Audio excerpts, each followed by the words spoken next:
Friends, segment 3 பார்க்க போகிறோம். இதில் வந்து என்ன நடக்க போகுதுன்னு பார்த்தீங்கன்னா, செக்மெண்ட் 3ல் சிபிஐ இன்வெஸ்டிகேஷன் வராங்க. வரிவுடையாரை போட்டது வந்து பார்த்திங்கன்னா ஆழ்வார் தமிழன் அவங்களோட பையன் வந்து பண்ணிடுறாரு.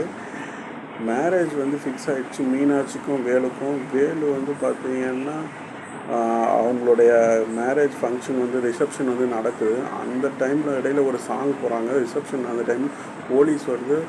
அவரை வந்து அரெஸ்ட் பண்ணுறாங்கன்னு பார்த்தா அவர் போலீஸ் பண்ணி இல்லை. அதுக்கப்புறம் என்ன நடக்குதுன்னு வந்து வெயிட் பண்ணி பார்த்தா அவர் வந்து பார்த்தா 2010 to 11 பேட்சில் வந்து பார்த்தா police Barot March pass பண்ணிகிட்ருக்காரு. Political பவரில் இருக்கவங்க வந்து அவங்கள ஃபயர் பண்ணிடுறாங்க, போலீஸ் வேலை கிடைக்க விடாங்க. இதை பழி வாங்கிறதுக்காக அவங்க ஏம் பண்ணி அவங்கள போலீஸ் மாதிரியே ஆக்ட் பண்ணி இன்னொரு ஏமாற்றி முடிச்சிடுறாங்க. இதனால் 5 வருஷம் அவங்க ப்ரிசன் போகிற மாதிரி. அதுக்கப்புறம் என்ன நடக்குது, ப்ரிசன் போனதுக்கப்புறம் வெளியே வந்து விஏஓ ஆஃபீஸராக ஆகிடுவாங்க. இதோட ஸ்டோரி.